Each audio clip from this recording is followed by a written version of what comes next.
It was just lying there, Margot. You always act like you're not part of us.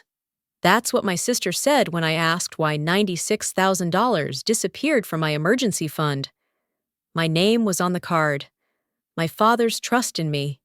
But when I was away grieving him, they were in Napa, signing in as me, sipping wine, living luxury in the silence they assumed I'd keep. And my mother? She called it a family thing. No apology, just potpourri and pity. If you've ever felt like the quiet one holding it all together, only to find out they were counting on you never fighting back, drop a 1 in the comments. If you've never known that sting, count yourself lucky. Drop a 0. Because this wasn't just money. This was identity. And it ends here. You never expect betrayal to arrive as a push notification. But mine did, while I was still unzipping my suitcase. The zipper stuck halfway, snagged on a sweater I hadn't worn during the retreat. I tugged it free, letting the suitcase flap open on the wooden floor. My apartment felt still, hollow in a way it hadn't before. 3 days off-grid at a silent retreat center in the San Juan Islands, and I'd returned with clean lungs and a brain full of quiet. Mom had insisted the trip would clear my energy. I hadn't expected to return to this. The kettle whistled. I moved to the kitchen and reached for the old Earl Grey tin Mom had given me years ago. Chipped on one side, a faded lighthouse painted across it. As the tea steeped, I watched the October rain drag gray streaks down the window pane. That Seattle kind of rain, cold but soft, like it's apologizing for showing up again. Then my phone vibrated, a sharp buzz against the countertop. I glanced down. Decline transaction. Gold card ending in 7441.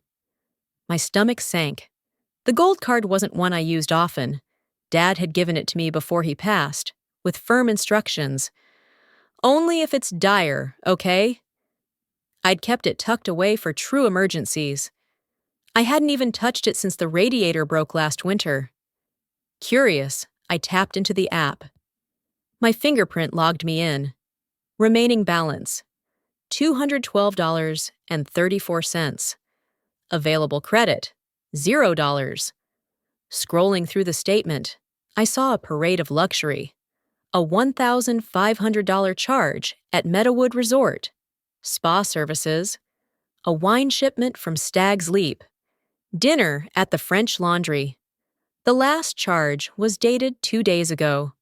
A tasting menu for 6, totaling over $2,300. Each line item chipped away at the stillness I'd worked so hard to build. I walked to the drawer in the hallway and opened it. The envelope where I kept the gold card was empty. My heart started beating louder than the rain. I sank onto the couch and opened Instagram. I didn't post often, but Whitney did. Enough for both of us. There she was, wine glass in hand, laughing under string lights in Napa. The tag said Margot Alden, my name, my identity, my silence. I scrolled faster. In one photo, she was in a plush hotel robe, raising a mimosa. "Recharge weekend with my fave ladies," the caption read. I zoomed in. Mom was there too, seated beside her, holding a flute of something sparkly and pink. A fresh picture from just 20 hours ago showed them in a vineyard, sun-drenched and grinning. Whitney had captioned it, "Sometimes you have to unplug and indulge." I felt the irony like a slap. They'd used my name, my card, and they thought I'd never know. I stood up too quickly. The tea had gone cold. I opened windows, trying to breathe through the fog crawling up my throat. My hands shook as I paced. Then I remembered. Mom had offered to check on my plants while I was gone. She'd let herself in, use the spare key. I thanked her. I moved through the apartment slowly, each step heavy with suspicion. Something was off. My bedroom door, usually closed, was ajar. Inside, a faint scent of jasmine hung in the air. Not mine. I reached the dresser, the one with the old lace runner Dad gave me, and found a small indentation in the dust. Someone had set something there, then removed it. My jewelry box was slightly askew, not rifled through, just moved. In the corner of the room, I noticed a neatly wrapped box, still tucked into a Nordstrom bag. The tag said, "To Margot, for when you finally smile again." Mom! The handwriting was rushed, the ink slightly smeared. She hadn't given it to me. She'd planned to, but maybe changed her mind. Maybe seeing my things, my life, untouched and distant, made her retreat. I sat on the edge of the bed, holding the box I never received. The rain deepened outside, and in its rhythm, I could almost hear Dad's voice. They mean well, even when they don't know how to show it. But this didn't feel like meaning well. It felt like erasure of my boundaries, my grief, my trust. At my desk, I opened the bank portal. The cursor hovered over the freeze card button. My hand trembled. It wasn't just a financial decision. It was personal, final. A wall being rebuilt. I clicked it. Then, without meaning to, I opened my email. There, still starring after all these years, was Dad's last message before the surgery. "Proud of you no matter what," it read. Plain, quiet, unflinching. I reread it 3 times, each time slower, like it might change. As the notification confirming the freeze popped up, I whispered, "I'm sorry, Dad," just as the candle on the windowsill flickered, as if he heard me. They used my name, my money, and my silence. That silence ends tonight. There's no bell at my mother's door, just the sound of your own breath before you knock. I stood there for a second longer than necessary, hands cold despite the gloves. The Spokane air carried a brittle chill that cut right through my coat. Orange leaves lined the driveway like confetti after a parade, though nothing felt celebratory. I glanced at the mailbox, faded brass, still labeled Alden, though there was no one left but Charlene and her curated memories. I knocked once, then twice. From behind the door came the muffled shuffle of slippers on hardwood. When it opened, Charlene stood there, dressed like Thanksgiving itself. Burnt orange sweater, gold earrings shaped like acorns, lips pressed in a tight, practiced smile. "Margot," she said, as if I'd surprised her, as if she hadn't seen the freeze notice or the texts I'd sent. She opened the door just wide enough for me to step in. Inside, nothing had changed. A Hallmark movie played silently on the TV, subtitles rolling. A bowl of potpourri sat on the coffee table, its scent cloying and vanilla sweet. Fall-themed throw pillows lined every surface. And there, on the mantel, Dad's favorite mug, now filled with dried orange peels and cinnamon sticks. I took a breath. "We need to talk." Charlene didn't flinch. She gestured to the couch like I was a guest, a visitor. I remained standing. From my coat pocket, I pulled out a printed bank statement and laid it on the coffee table, right next to the potpourri. She barely glanced at it. "We thought you wouldn't mind," she said lightly. "It was just lying there." "Lying there?" I repeated. "Like I left it for you." Charlene's eyes flicked to the screen. On it, 2 actors embraced in a snow-covered gazebo. "It was for a family thing," came a voice from the staircase. Whitney, barefoot, her hair in a messy bun, slowly filing her nails. "You always act like you're not part of us." I turned toward her. "That's because you spend me like a stranger." Charlene rose and moved toward the fireplace, adjusting a decorative gourd. "You've always had a hard time letting go of control," she murmured. I walked to the photo of Dad on the mantel. The frame was newer than I remembered, brassy and bright, clashing with the somber image inside. I touched its edge, my fingers brushing the cold metal. I haven't been here since his funeral, I said quietly. Then I brought soup and silence. Today, I'm bringing the truth. Charlene turned back, eyes narrowing. Families borrow, Margot. That's how we survive. I met her gaze. I'm not your survival plan. Have you ever been treated like a backup plan instead of a family? The kind of love that only lasts as long as you're useful. If that hits home, comment number 7 below. Now let's see what else was taken. A silence stretched between us. Whitney clicked her nail file once, then disappeared upstairs. As I moved toward the kitchen, my eyes caught on the potpourri bowl on the coffee table, lavender and dried citrus peels arranged with care. It wasn't the scent that made me pause, but the vessel. Dad's favorite Navy mug.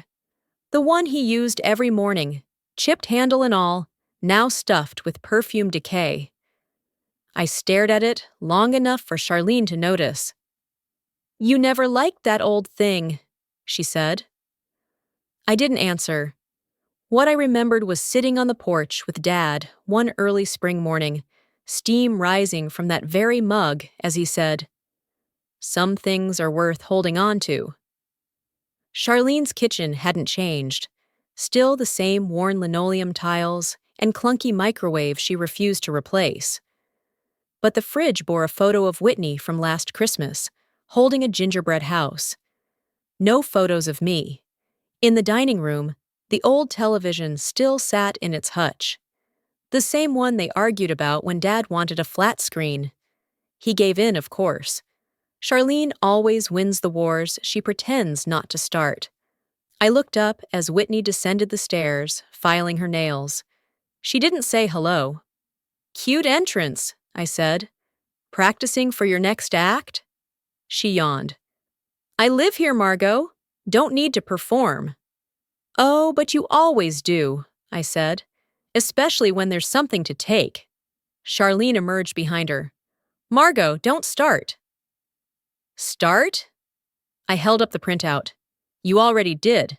$96,000 isn't an oops, it's theft. Whitney laughed, then shrugged. We're family. Families share. No, I said. Families don't forget names and drain accounts. The air thickened. I noticed the pie dish on the counter, the same one I'd used the Mother's Day I baked for her. She'd taken one bite, then said, Whitney, had the hands for pastry. I'd washed that dish with shaking hands. Charlene crossed her arms. You've always had a hard time letting go of control. And you've always confused love with obedience, I replied. I stood still for a moment longer. Then I moved toward the front door. Just before I reached it, I paused. In the corner of the room sat the old TV Dad had wanted to replace for years. Still there, still humming faintly. A relic of her insistence to hold on, to resist change, even if it flickered. That night, a voice memo arrived. Her voice clipped and careful. You've always been dramatic, Margot. Don't ruin everything with your pride. The past doesn't haunt you. It emails you with attachments. The message came through at 3:12 a.m., just as the rain started tapping harder on the windows. I wasn't asleep. I hadn't really slept since Spokane. I was sitting on the couch with a blanket pulled tight around my shoulders and my laptop open, the only light in the room coming from the floor lamp behind me. Everything around me cast long shadows. The email was from Dean Holloway, my father's college roommate, and the man who once officiated a vow renewal Mom threw for herself. Subject line, FW: unfiled, will-Franklin Alden period. I clicked. The PDF opened slowly, as if even the file had reservations. The will wasn't signed, but the intention was clear. I was to receive 40% of the estate, provided I continued overseeing the charitable trust with the same diligence and honesty demonstrated thus far. My breath caught. Below that clause, scrawled in the margins in Dad's old penmanship, were the words, "She always paid attention to the little things." I blinked hard.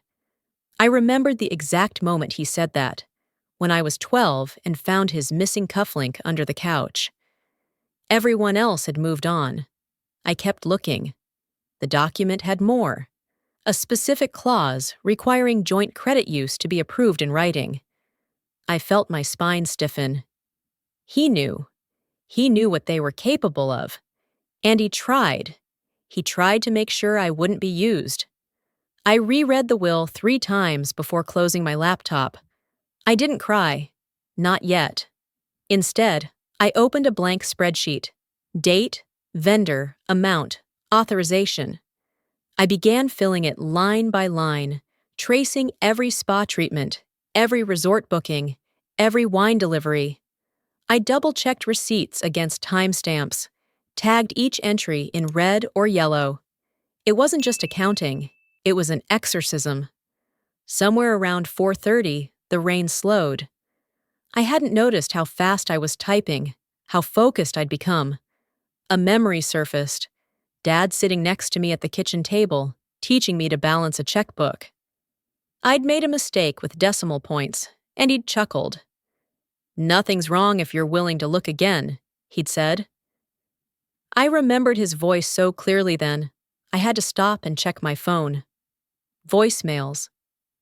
Scrolling through, I found one from junior year of college, finals week. Dad's voice, warm and steady. "You don't have to prove anything to them. Just come home safe." I played it twice before deleting the message from Mom. Her voice, still clinging to condescension, made the whole apartment feel colder. By sunrise, the spreadsheet was done. I sat back and watched the fog on the window begin to lift. Somewhere in the distance, a bird called out, a long, warbling sound that reminded me of the hummingbirds Dad loved.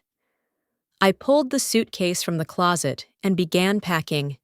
Jeans, charger, the manila folder with the will printed out. As I zipped it shut, something fell from the shelf above. Dad's old leather notebook, the one he kept in the garage to jot down repairs and reminders. I flipped to the last page. In shaky, ink-stained letters, "Don't let them rewrite you, Margot." That line stayed with me, long after I set the notebook down. It wasn't just about legal records or estate plans. It was about voice, about memory, about the way people remember you when you're not around to defend yourself. I thought back to the funeral, to the way Charlene had spoken from the pulpit. Not about Dad's principles or his stubborn kindness, but about the shoes he wore and how he liked his eggs. Surface things. Convenient things. I had stood in the third pew, feeling like a guest at a play written by someone who barely knew the lead character. A knock at the door startled me. I flinched, heart quickening. But when I opened it, no one was there. Just the wind lifting damp leaves across the doormat. I stood for a moment, holding the edge of the doorframe, breathing in the petrichor. The world didn't know what had shifted, but I did. Back inside, I stared at the open suitcase. I wasn't going to Napa for wine. I was going to walk through every receipt they'd signed with my name and smile and say nothing. I'd ask questions with my eyes and wait for their discomfort to answer. And I would write everything down. No more silence. I made a cup of tea, the same Earl Grey from the tin Mom gave me years ago, and sat beside the window. A drip from the roof tapped the glass in rhythm. The fog was finally lifting. I opened the spreadsheet again and color-coded the most egregious charges. Not because I needed to, but because Dad would have appreciated the order. He'd once said that clarity was kindness, and right now, I owe myself some of that. Then I printed the email, the will, and the spreadsheet. I folded them carefully, slid them into the manila folder. The suitcase snapped shut with a soft finality. Before I zipped my coat, I glanced once more at the last page of the notebook. Don't let them rewrite you, Margot. This time, I whispered it aloud. I won't. You learn a lot about your worth by how people use your name when you're not around. Napa greeted me with a chill I hadn't expected. Golden light filtered through rows of vineyards like a postcard someone forgot to send, but the warmth never touched me. My rental car crunched across gravel as I pulled up to the front of the resort, a sprawl of redwood and glass nestled into the hills. Someone held the door for me before I even reached for it. I didn't smile. At the check-in desk, the clerk scanned my ID and offered a flute of champagne. "Welcome back, Miss Alden," she said. It took everything not to react. "Thank you," I said, and took the glass, even though the bubbles caught in my throat. The lobby was curated elegance. Piano music piped through unseen speakers, a citrus lavender scent lingering in the air, everything polished to the point of reflection. I stepped closer to the counter. "I'd like to see records from my last stay," I said. "Room charges, services, anything under my name." The clerk hesitated, glancing to the back office. "One moment." A few minutes later, a tall man in a navy blazer approached. "I'm Darren, the resort manager. Let's step into my office." Inside, he offered me a leather chair. "We don't typically share past guest details." "It's my name, my card," I said, placing both my ID and a printed bank statement on the desk. He studied them, then tapped his keyboard. $8,900, charged to the suite. Spa week for the sole package. He glanced at me.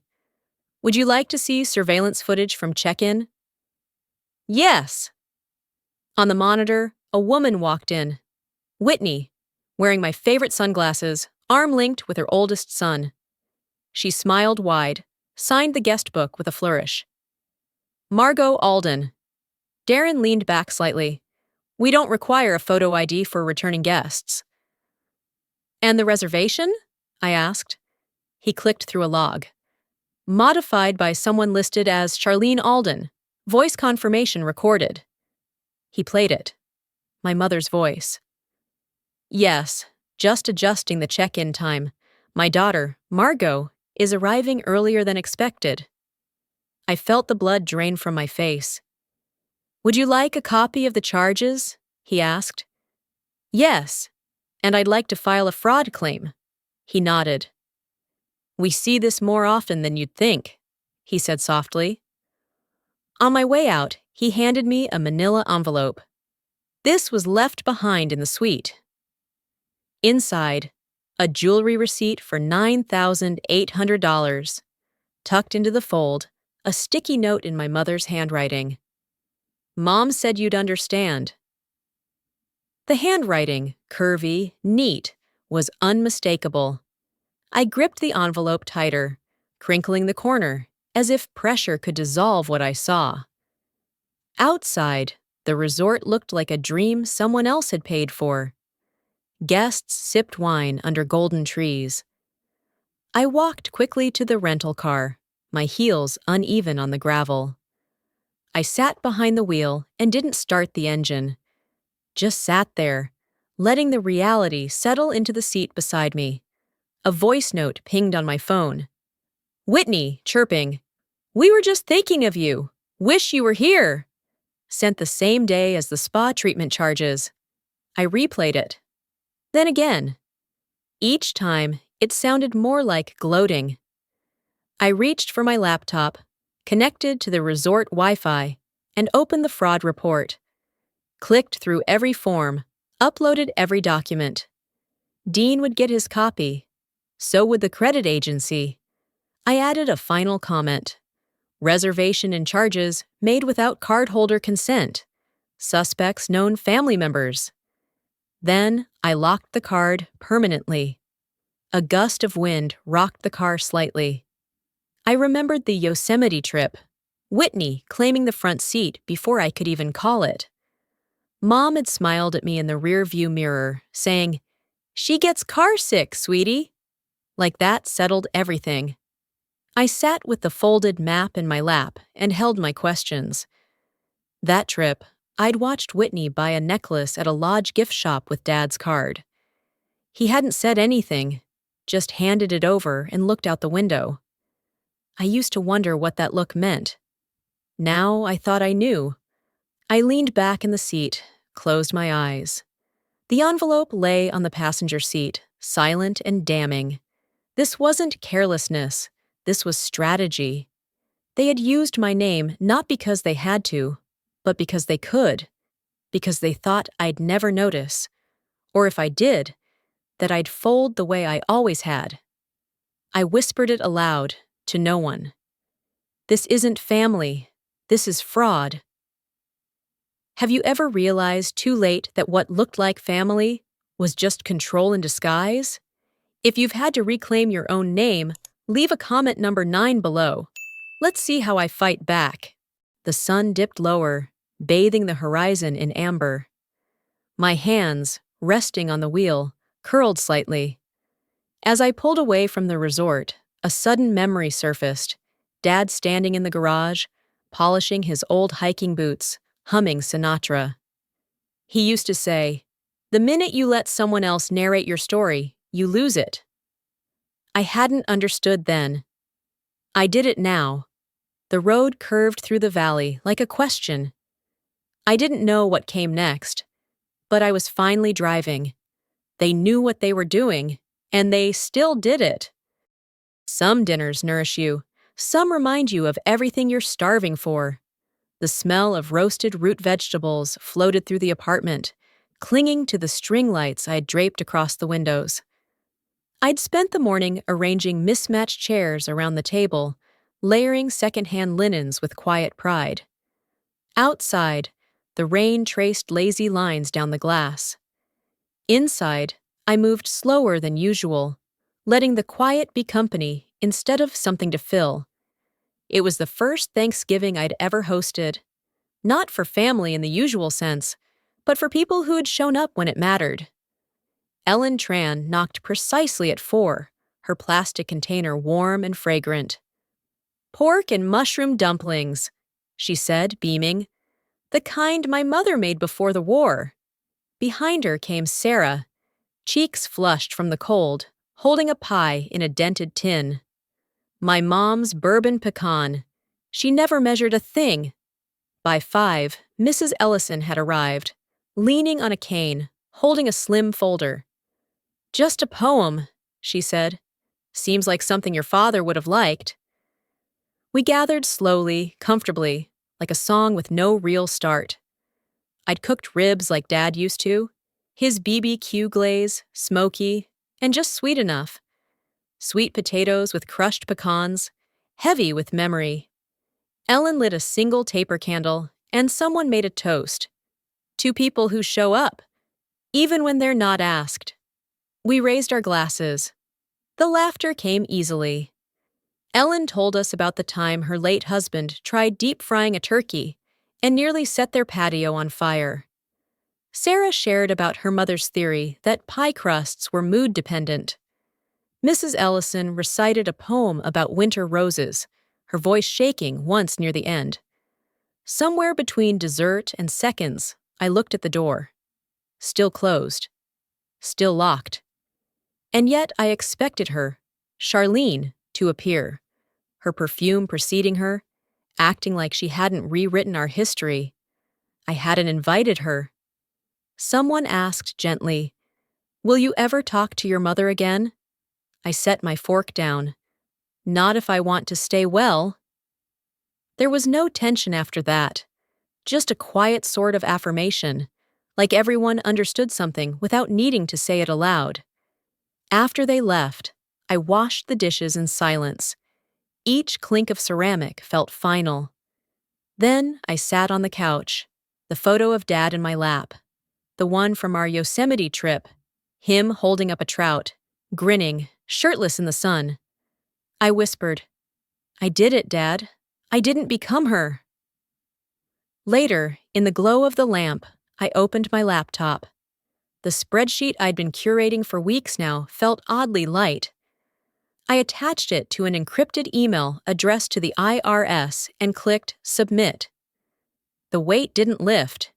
It disappeared, like it had never belonged to me. I stayed on the couch long after. The apartment hummed around me. No more waiting for approval. No more shrinking to fit. My phone lit up.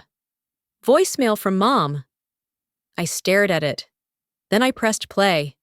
While everyone was still eating, Sarah leaned over and asked, "Did your dad teach you to cook?" I smiled, brushing a strand of hair behind my ear. He did. Thanksgiving was his favorite. Said it was the only time food didn't need translation. That got a small laugh from the table. Ellen nodded. Food is the last language that stays. I hadn't eaten like this in years. No phone in my hand, no glances at the time. Just plates and people.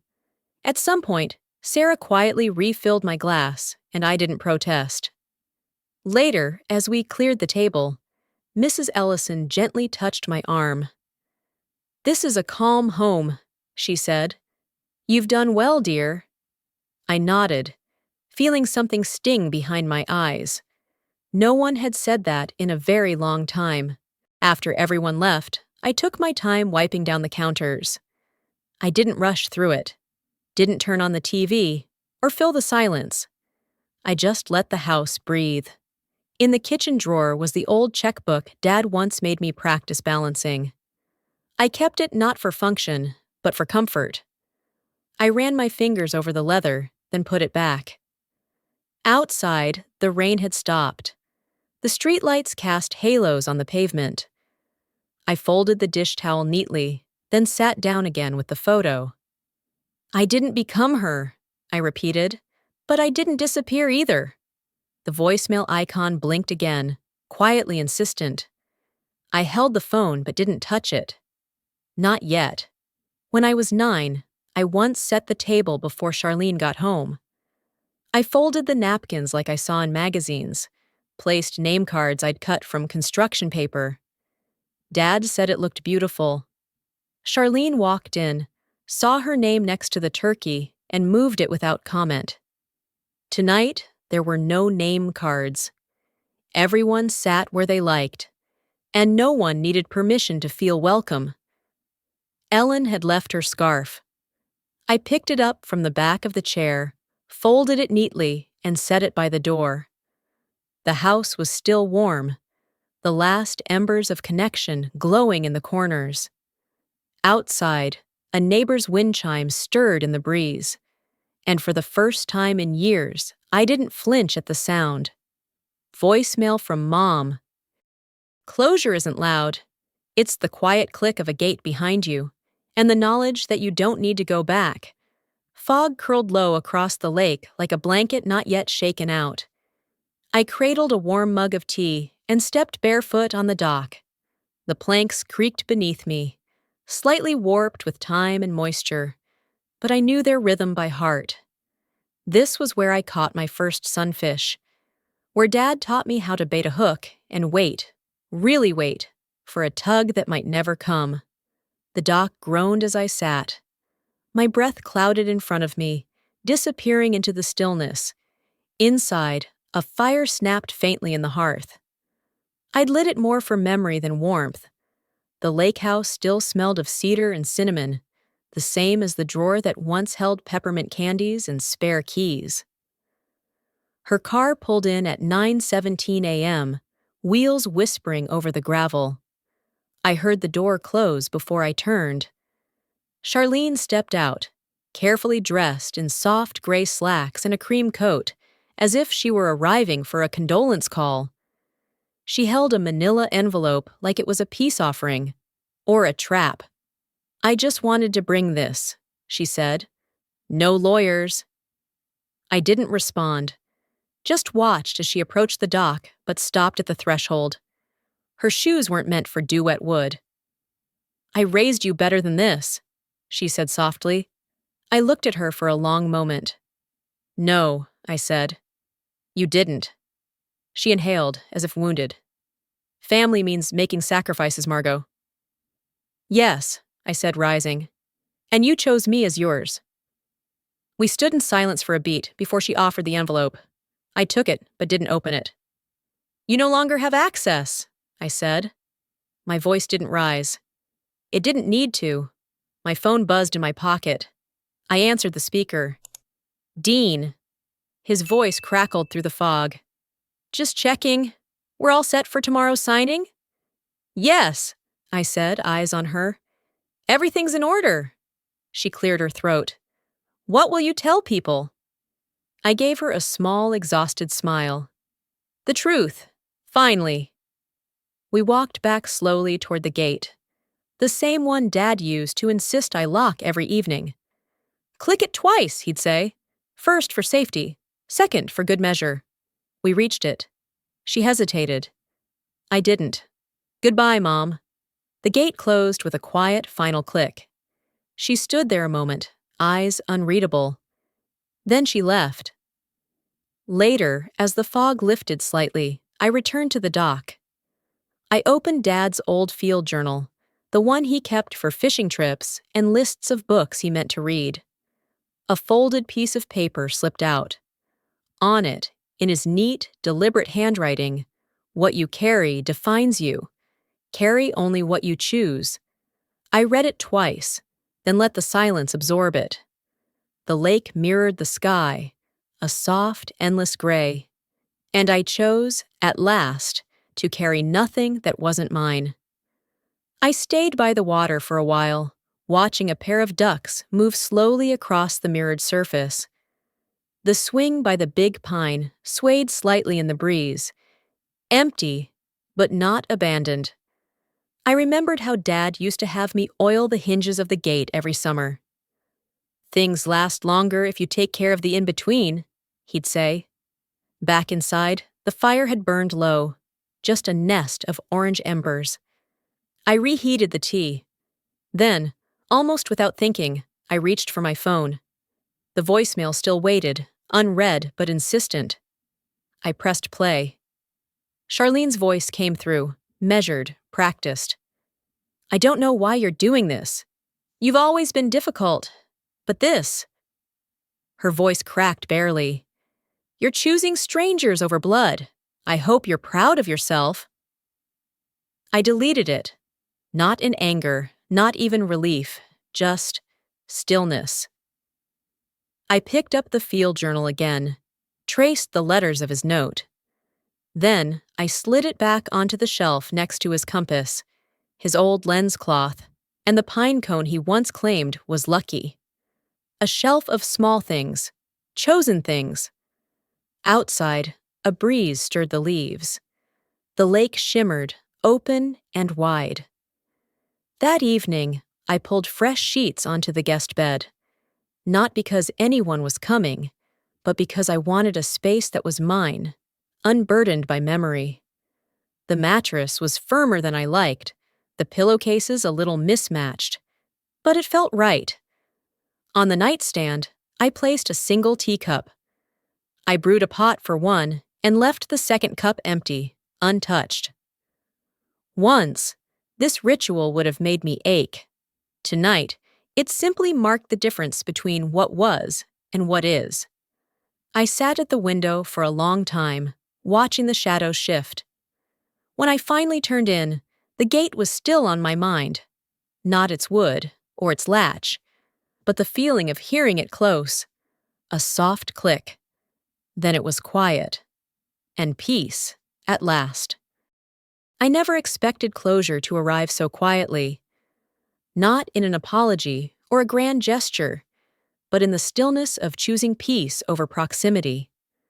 I've come to believe that family isn't defined by shared blood, but by shared truth, and the courage to protect your own peace when no one else will. Letting go wasn't about giving up. It was about finally holding on to myself. If this story echoes something in your own life, I hope it gives you space to breathe, to remember, and maybe to begin again. Thanks for listening, goodbye, and see you in the next story.